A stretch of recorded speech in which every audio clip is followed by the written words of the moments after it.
हाय सांग माने शुभ सकाळ मु राजलक्ष्मी मु आपनको वेलकम करूची आम चैनल पुष्पा राजलक्ष्मी लाइफस्टाइल को। सो आज आम प्रथम थर पर ब्लॉगिंग स्टार्ट करछु। तो आज आम गोटे जगह बुलिया पई जीवु तार व्यू केमती कौन रहइबो आपण मानको वीडियो माध्यम रे जणैबो। सो चलंतु देखिबा। फाइनली एबे आम आसी पहुंच जाइछु आम लोकेशन रे जोटा कि केंद्रापड़ा आली रे अवस्थित थिबा लक्ष्मी बराई मंदिर।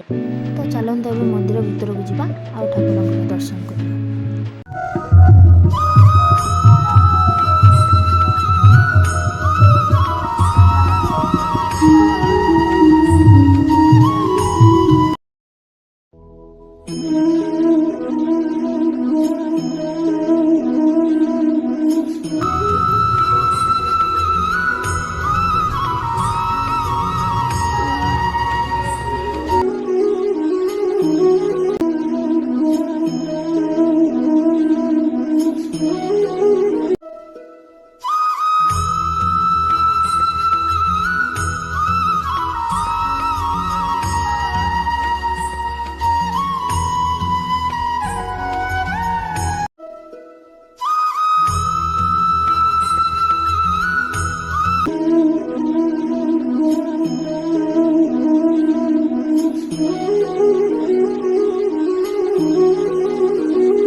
तो सांग माने आमे ई मंदिर विषय लोक मानंगठु बहुत किछि सुनिथिलु। तो तार रहस्य विषय जानिया पई आमे मंदिर ननंगठु पचारे बुझिलु।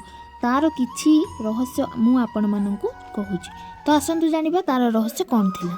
युद्ध समय रे नारायणकर जेउ लावण्य मूर्ति नष्ट होईची हिरण्यक्षଙ୍କୁ मारिबा पई बराह रूप रे हिरण्यक्षଙ୍କୁ दांतरी चिरिकी मारिथिले। सेही युद्ध समय रे हिरण्यक्षଙ୍କର जो मुद्रिका पिंधिथिले रत्न पत्थर मुद्रिका सेही थिरु गोटी छोटिया पत्थर खंडटी गली पड़ीथिला। सेही रत्न पत्थर एही क्षेत्र रे आसी पड़ीथिला।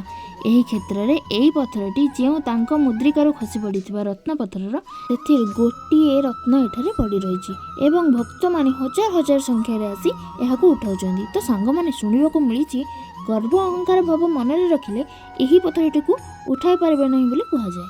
रहस्य विषय जानिले तो आमे माने भी ठाकुर को दर्शन करी बहुत खुशी हेलु। तापर आमे दी जण सेम सेम ड्रेस पिंदी जाइथिलु टिके स्टाइल मार देलु। तो संग माने आपण मन को वीडियो केमते लागला कमेंट माध्यम रे निश्चय जणांतु। लाइक शेयर एंड सब्सक्राइब करबा तो बिल्कुल भूलिबेनी।